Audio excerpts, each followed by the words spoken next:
Buenos días de nuevo.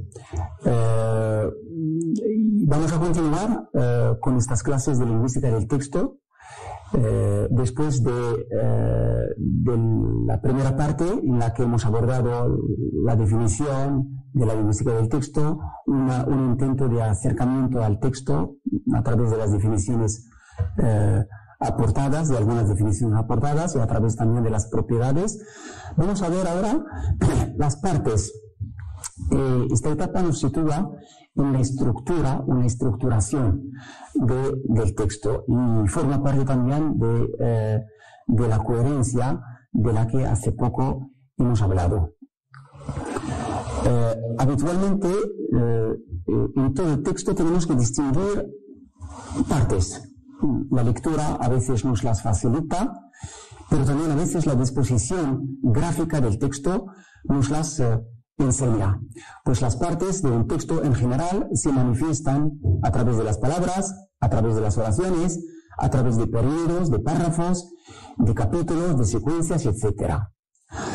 Pero todas estas partes tienen que concurrir, coincidir o desarrollarse en torno a un tema central, es decir, aquello que permite agruparlas e incluirlas en un mismo texto, a saber, el tema central. Y todas y cada una de esas partes tienen que contribuir de una manera u otra en ese tema central. O aquello que el emisor tiene la intención de transmitir. Estas partes son, pues, desde este punto de vista, vehículos o eslabones de una cadena entera. Si imaginamos que el texto es la cadena entera, las partes son los eslabones y los vehículos. Su disposición lineal, porque es muy importante, debe mostrar, aparentar, manifestar y otorgar el sentido global y coherente previsto. Así que el orden lineal en que aparecen esas unidades dentro de los enunciados, o dentro de los párrafos, o dentro de los capítulos, o dentro de los textos, es inalterable y muy importante en el orden en que aparece. Vamos a destacar, por motivos prácticos y pedagógicos, tres partes fundamentales que hay que buscar a la hora de abordar los textos. El primero es el enunciado. La primera parte es el enunciado. Para Oliva Morales, el enunciado es aquel segmento de comunicación, cualquiera que sea su extensión, comprendido entre el silencio anterior al habla y una pausa marcada o entre dos pausas marcadas, señaladas oralmente por cambio de entonación y ortográficamente por un punto. Pues cuando leemos un texto, un párrafo, por ejemplo, lo primero que hay que hacer es estructurarlo en enunciados. El criterio es el de la entonación, es el de la puntuación. Ahí donde termina, ahí donde aparece un punto, una pausa larga, es ahí donde termina y empieza otro enunciado. De modo que hay tantos puntos como enunciados en cada párrafo. Y podemos tomar un ejemplo. Los ejemplos que voy a traer a continuación son todos literarios, sacados de la novela Los otros de Luis Romero, o poéticos, sobre todo de Espronceda y de Becker. Pues tenemos aquí un texto que consta de 4 enunciados, siguiendo el criterio de la puntuación, y llevan las cifras de 1 a 4. Pues no importa aquí la tipología de las oraciones. De esto podemos ocuparnos más tarde. El texto, entonces, consta de 4 enunciados, según el criterio del silencio anterior al habla y la pausa interna y final. Y dentro de cada enunciado se establece una organización interna, que hay que recordar lo que hemos dicho a propósito de la coherencia y la cohesión de las distintas clases. Pues se establece dentro de cada enunciado una organización jerarquizada interna que luego dará lugar al tipo de estructuras sintácticas. Allí podemos proceder al análisis destacando, por ejemplo, el tipo de estructuras, si son simples o compuestas, si son compuestas por coordinación, por subordinación, por juxtaposición, y luego entrar también en las distintas ramificaciones que ofrece cada categoría. Y la extensión, desde este punto de vista, no es importante. Algunos pueden ser cortos, otros pueden ser más o menos largos. Lo primero que salta a la vista, si por ejemplo los enunciados carecen de esta relación y vinculación interna, lo primero que salta a la vista es la incoherencia. Vamos a fijarnos, por ejemplo, en los ejemplos siguientes. Encargó un bocadillo porque la torre es alta. Antes de que entrasen pidieron permiso. El niño juega en el patio todo el día, pero los tomates son caros este año. Hizo todo lo que podía para que su equipo ganase la copa. Pues esa es la primera prueba de la eficacia de que la coherencia y la cohesión entre las distintas partes de un texto son muy importantes. El primero, por ejemplo, presenta una incoherencia, una incongruencia, porque no hay ninguna relación lógica entre la primera y la segunda parte. Hay un enlace, pero no justifica el hecho de encargar, por ejemplo, un bocadillo. Lo mismo se dice del último ejemplo. A diferencia de los dos del centro, antes de que entrasen, pidieron un permiso. Que hay una correlación, no solo sintáctica, porque podemos construir un sinfín de estructuras, enunciados, digamos, gramaticalmente aceptados, pero semánticamente incongruentes. Hay que buscar esa relación, por ejemplo, en esas relaciones de coherencia y de cohesión en los elementos que el propio texto ofrece. Por ejemplo, la relación de concordancia, el mismo sujeto, o la relación de la repetición del posesivo, o la correferencia, o los nexos antes de que, etc. Son distintos y muchos los procedimientos de los que podemos partir como indicios de la coherencia y de la cohesión. La segunda parte de los textos son los párrafos. Imagino que lo que hemos dicho a propósito de los enunciados es también válido para el párrafo, con la diferencia de que ahora nos situamos ante una unidad significativa y visual más grande que el enunciado.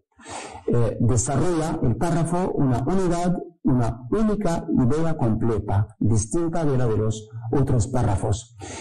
Y está marcado gráficamente en la hoja con puntos y aparte, o sea que es un bloque significativo y visual. Agrupa las oraciones, es decir, las estructuras, los enunciados entre sí por temas y puede separar las distintas partes de un texto. O sea que puede, digamos, tomarse como criterio de estructuración y puede servir de introducción o de conclusiones o de argumentos, etc. Dicho de otra manera, el párrafo es la fragmentación y la expresión progresiva, complementaria del tema global del texto. Gozan dentro de los textos, por ello, gozan de cierta independencia, de cierta autonomía significativa, aunque no son del todo aislados, porque son la fragmentación o el desarrollo, digamos, del tema. Pues de no respetar los párrafos, esa linealidad, esa progresión o la continuidad del hilo temático del que habla Joaquín Serrano, claro que perdería su esencia. El contenido del párrafo, según el mismo autor, se organiza de la siguiente manera. En todo párrafo tiene que haber un núcleo obligatorio y luego completado por elementos marginales que sirven que ayudan para desarrollar, digamos, la idea central. José Carpenter resume las cualidades del párrafo de la siguiente manera. La unidad temática de las oraciones, enunciados que lo integran, y hay que recordar lo que hemos dicho en la primera parte, luego la coherencia manifestada por el orden interno, es decir, la progresión, y luego la claridad lograda cuando el receptor recibe esta propiedad, está en relación con el receptor. Bien, rápidamente las funciones que puede desempeñar un párrafo pueden ser las siguientes. Unos párrafos pueden servir de introducción, pueden ser introductorios, presentativos, otros pueden ser de transición, de desarrollo, y otros pueden ser de conclusión, puede ser de enlace o de cierre. Y podemos verlo a través de un ejemplo, a través de un fragmento, a través de un párrafo sacado de la misma novela. El enunciado 1, por ejemplo, avisa, ya que hay que ver un poco la progresión, avisa de la visita del médico. El segundo informa del sexo de la paciente. El tercero lleva la respuesta a esta preocupación. El cuarto anima, en el enunciado cuarto, el médico anima a la paciente. Ayer por la noche volvió el médico, se acercó a la cama, tomó la mano de la enferma y le preguntó cómo se encontraba. Ella apenas contestó: hace 2 días que no habla más que algunas palabras en voz baja, y al final luego le recomendó que se animara y se fue. Y podemos siempre que sea posible prever un cuadro sinóptico que recoja un poco las distintas etapas, las cualidades y sobre todo las distintas funciones de los párrafos, como por ejemplo aquí la introducción, la transición, la conclusión, los actantes que intervienen y las informaciones espacio-temporales. La tercera parte es el texto propiamente dicho. Los textos, sabemos, apuntan a realizar una doble intención, porque son resultado de un acto de comunicación. Primero, una intención comunicativa, que es la voluntad de transmitir una información, y la segunda intención es elocutiva, es decir, de lograr un determinado efecto. Entonces, una está en relación con el receptor, porque tiene la intención de transmitir algo y recurre al texto. Y la otra está en relación con el receptor, porque todo su peso recae en el receptor, porque apunta el emisor a lograr cierto efecto, es decir, una conducta, un comportamiento de parte del receptor. El texto presenta una estructura orgánica, es decir, que está constituido por partes relacionadas, bien integradas, bien completas, y en general podemos descomponerlo también en capítulos, en escenas, en cuadros, pero siempre tomando en cuenta la unidad y la estructura orgánica y la estructura orgánica del texto. Todo lo que hemos dicho a propósito del enunciado y de los párrafos, también hay que recordarlo aquí. Y podemos, claro, verlo a través de un texto completo que he sacado de Historias para Conversar, un texto que consta de 4 partes, 4 párrafos visibles, y que podemos ir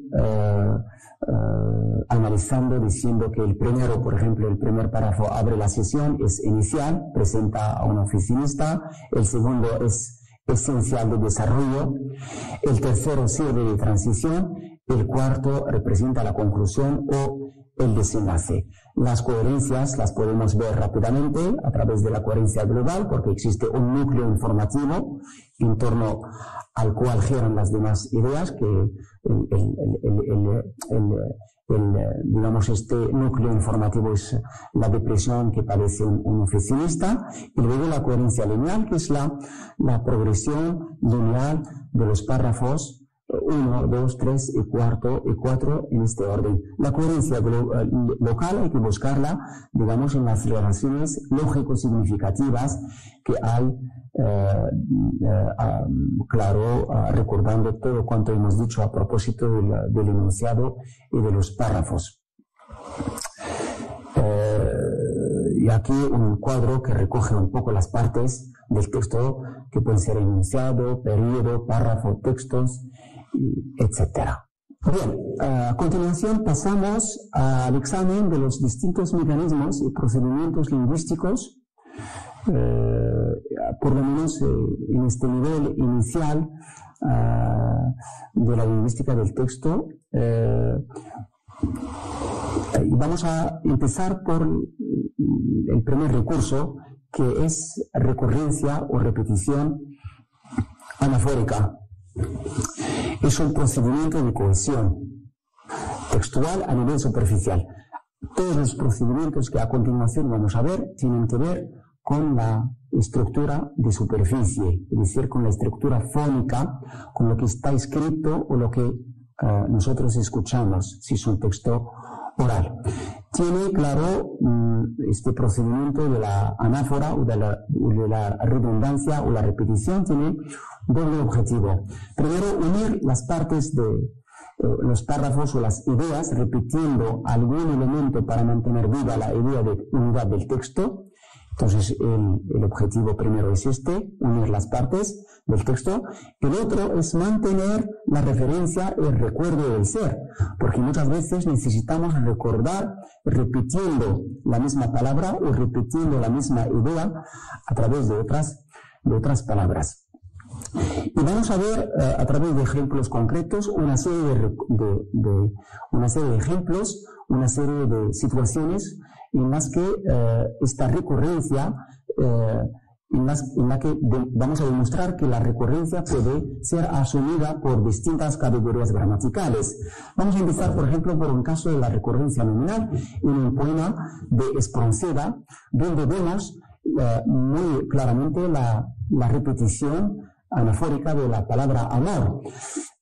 La ventaja de la repetición es que nos facilita también, en tanto que receptores, la captación del tema. Aquí es muy fácil detectar y decir que el tema es el tema del amor, incluso sin saber cómo lo trata el poeta. Muy importante también ver las estructuras en las que aparece la palabra anafórica, la recurrente o repetida, los sintagmas y las distintas funciones que desempeña dentro del texto. Otro ejemplo, la palabra, por ejemplo, ciudad, aparece en este texto narrativo 4 veces, que también da una idea del texto, del tema del texto o del tema de este pasaje, de este párrafo, pero al mismo tiempo es un indicio de la coherencia, es el indicio de la coherencia. Vamos a recordar el proceso de selección al que cada emisor somete su discurso, su mensaje, según la intención, según una intención bien precisa. Aquí, por ejemplo, hay que subrayar el uso general, el uso particular de singular y de plural. También podemos ver la recurrencia a través de los sintagmas nominales apositivos, como es el caso aquí, la aposición silencio, que puede ser inmediata o puede ser intercalada a través también de los nombres propios, Carmela, pero siempre con una intención comunicativa, pero que para nosotros, los estudiosos de la lingüística del texto, son recursos que tomar en cuenta a la hora de querer definir, digamos, y buscar la coherencia y la cohesión del discurso y de los textos en general. La otra categoría es a través del adjetivo.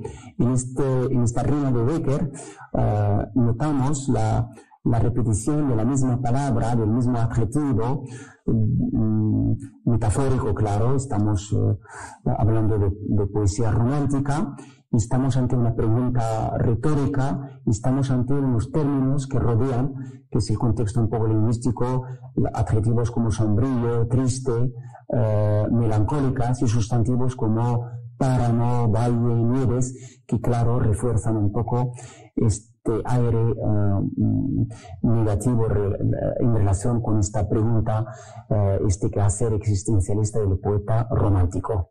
También la recurrencia puede ser verbal, y podemos notar aquí los verbos escribir y cambiar, pero con la observación de que en el mismo texto pueden convivir, coexistir muchos recursos, que no es obligatorio que en un texto, un fragmento, un enunciado, aparezca un solo recurso, que aquí los separamos, los abordamos por motivos didácticos, pero en realidad cada texto ofrece una serie de recursos, algunos son fundamentales, otros complementarios, pero están ahí. Aquí, por ejemplo, el verbo escribir es el núcleo de este recurso, pero va completado también por otros recursos como la reiteración, la repetición del adverbio mañana y de los pronombres personales.